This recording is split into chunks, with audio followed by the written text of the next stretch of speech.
The House Justice Committee has formally directed Vice President Sara Duterte to submit her verified answer to 2 impeachment complaints within 10 days. And that's after the panel found the complaints sufficient in substance.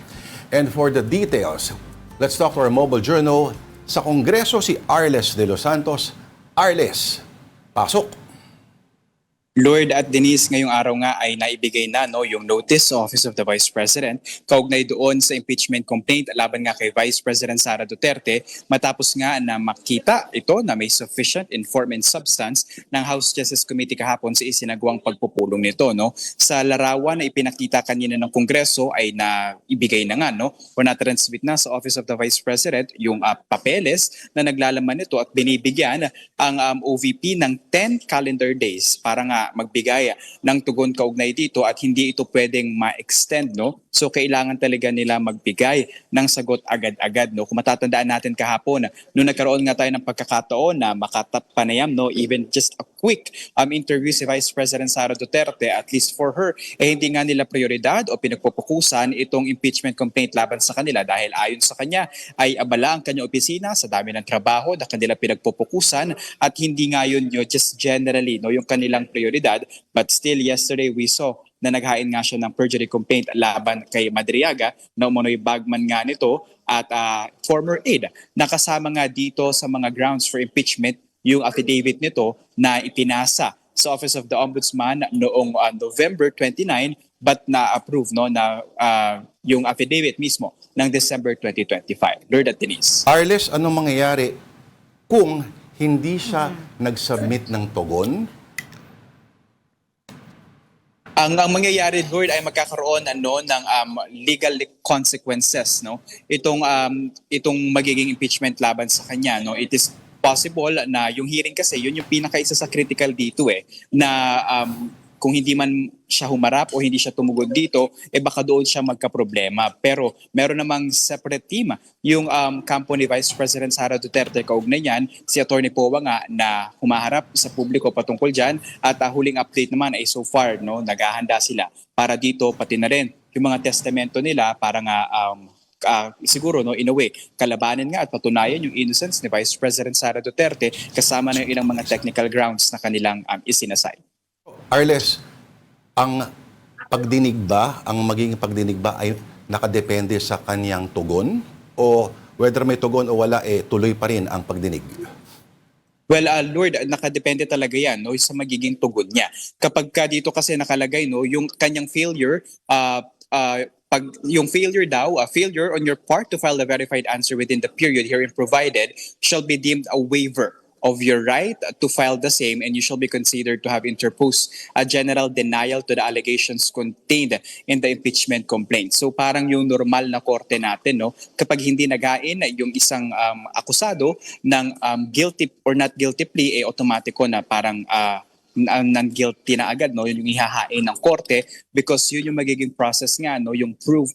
Kailangan ma-prove, na guilty yung isang individual para nga ma-pronounce or makumpirma na siya ay may kinalaman doon sa crime. And almost the same routine or move yung dito naman sa impeachment complaint laban kay Vice President Sara Duterte. Parang kay Bong Revilla. Yes, parang yung nangyari kay Bong Revilla hindi siya nagpasok ng plea. So yung korte na mismo yung naglagay ng not guilty plea sa kanya and then didiretso na ng pre-trial yung kaso laban sa kanya. So ang mangyayari naman kapag winave nga kalabasan na hindi siya magpasa nito, kakailanganin pa rin magpatuloy yung hearing ng Kamara kung saan nga sisilipin na isa-isa yung mga ebidensya at grounds laban sa kanya. So para malinaw lang, Arles, bago magtanong yung partner ko, pag hindi siya nag-submit ng response, ang assumption ay dinideny niya ang accusations. Yun, automatic yun. Yes. Parang automatic. And then anong gagawin maghihiling niyo? Impeach niyo ako. Game. Partner, ikaw. Hindi, okay. Arles, I wanted to ask lang din, So ano na nga yung magiging possible timeline for the whole impeachment process? At alam naman natin, mag-Holy Week na rin by the end of the month. Aabutin kaya ng Holy Week ito? Ang naririnig natin dito, Denise, kasi nga inaasahan yung break ng Kamara anytime, parang March 2021 onwards ay magkaka-break na nga. Ang initial natin naririnig ay hindi magkakaroon ng break at didiretsyo nila ito kasi isa sa mga concern ng ilan sa mga mga legal luminaries, no, baka naman ma-technical na naman ito dahil kung maaalala ninyo yung nangyari sa Senado nung itira ng Smith yung impeachment complaint laban kay Vice President Sara Duterte, yung case noon magkakaroon ng sine die. Yung Senado mismo, ibig sabihin magi-stop lahat, no, yung paggawa ng batas, like magkakaroon talaga ng period na mag-i-stop, no, yung kanilang operation at least by before mag-resume ulit, no. So yun yung isa sa mga technicalidad nito, kung magpapatuloy pa din ba sila or hindi, but still ang naririnig nga natin ay wala silang break at tuloy yung hearing para sa impeachment complaint na ito. Yan ang mga kongresista natin. Napakasisipag talaga. Oo. Ikaw, partner, ikaw na tumira na Sige, ito. Arles, cambio lang tayo ng konti. Alam natin, usap-usapan ito. Yung remarks ni Representative Bong Suntay, ang balita namin, magkakaroon nga ba ng ethics probe? May complaint na ba dun sa kanyang mga controversial na sinabi tungkol sa actress na si Ann Curtis? Nag-sorry na siya. Nagsorry na siya. Nagsorry na siya pero hindi yan tinitignan, no, na sincero na mga complainant ng ethics complaint laban kay Quezon City 4th District Representative Bong Suntay dahil nila ay wala itong binawi sa nauna niyang mga pahayag kung saan nga naging controversial, no, yung message or remarks niya towards Ann Curtis, no.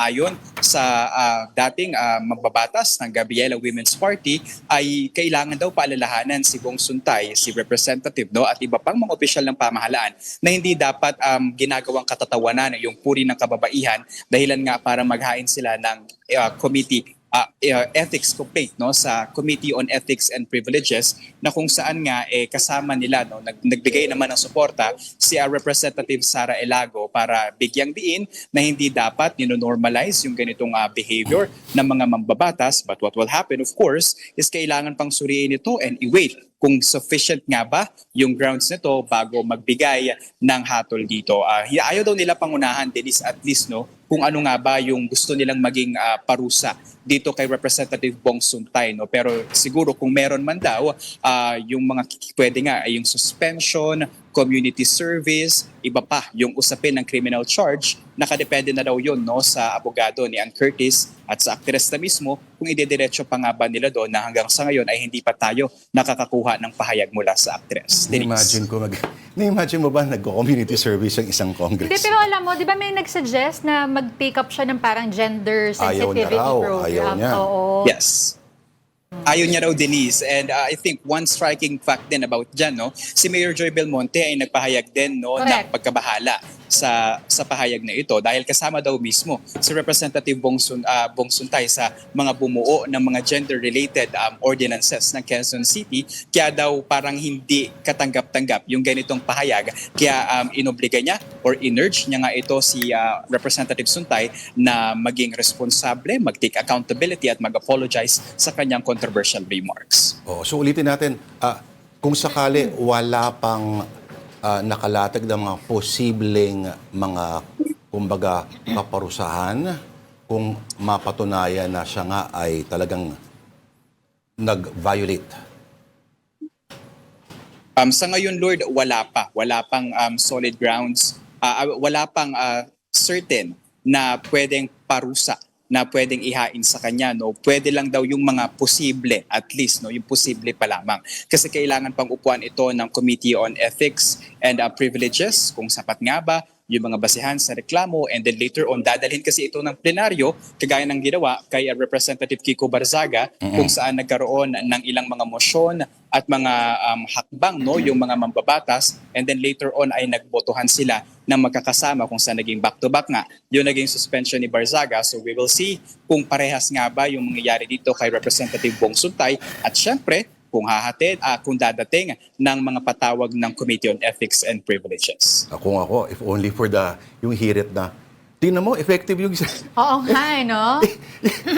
But then, sabi niya, yung media daw kasing nabibigay ng atensyon, gusto niya naman pala yung sadya naman pala yun. And that way, effective daw. Kasi nag-bring ng Well, here we are. Only for that, tingin ko dapat mag-suffer siya matinding penalty. Pero nako, speaking of suffer, ang latest sa anti-political dynasty bill o yung substitute bill kasi maraming ang Makabayan Block ay talagang out na kami dyan at talagang walang maaasahan yata talaga dito sa bill na nakapasa.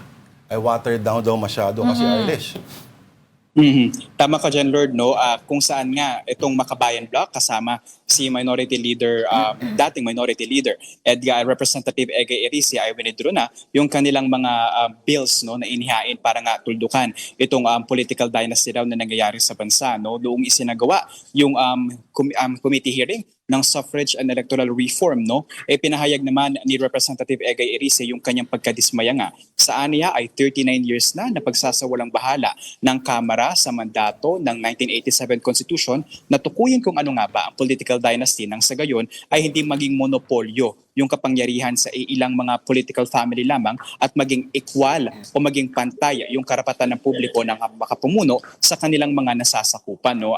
Sa kanila ayon kay Representative Erice, hindi nga raw nito actually tutuldukan yung political dynasty sa bansa dahil yung mga fat dynasty daw ay magiging bundat na bundat pa dahil in paper, Lord, no, pwede sabay-sabay 5 mga mambabatas o 5 mga personalities, no, political personalities yung pwedeng tumakbo. Isa sa national, dapat isang family lang yung maglalaban at pwedeng tumakbo, and then pwede yung isang president, isang vice president, isang senator, and then pagdating sa kongreso, kung 4 na distrito yan, kung meron kayong tigi-isang kapamilya doon, pwede pa rin kayong magkakalaban, tumakbo sa magkakaibang distrito na to, no? And then sa municipal naman, yung pwedeng isang mayor. So parang kwenta nga, parang pwedeng 5 to 7 na mga miyembro ng isang pamilya lamang, no, yung pwedeng sabay-sabay na tumakbo. Kailangan lamang daw masiguro kasi na hindi nagfo-fall sa same political unit yung kanilang kandidatura, no, na ayon nga kay Erice,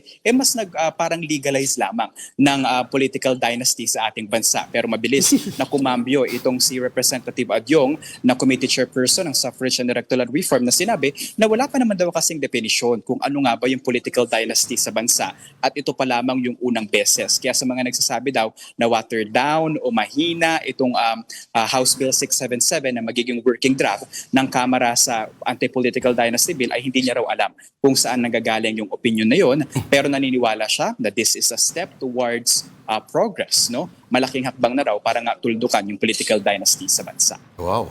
Okay, para dinescribe lang nung bill yung nangyayari ngayon. At saka, wala pang definition, 39 years na. Kailan pa natin Yes. iaano yan? Hindi kasi nung in-interview isa sa mga framers ng Constitution, si Christian Monsod, nagtiwala siya na ang darating daw na mga mambabatas ang siyang may talino at ang may moral, kumbaga, fiber para i-define as may be defined by law. Kasi pinaubaya sa mga kongresista. Ang hindi niya alam ay masyado niyang either Na-overestimate niya yung sabi niya, I overestimated the greed of the Filipino. Ayun. Opo. Or in-underestimate niya pala yung greed ng Pinoy. Yun ang hindi niya inakala. Okay. Pero teka muna, natatawa ko kasi.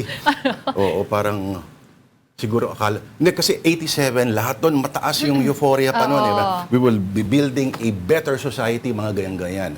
Lo and behold, sa susunod, linawin na ang lahat kasi. So, sa House Leader, meron pa nakakatawa, may isa sa bagay ng panukala daw posible ay i-declare mo sa COMELEC na sa pag-file mo ng candidacy ay hindi ka lumilikha o hindi ka bahagi ng lumilikha ng dynasty.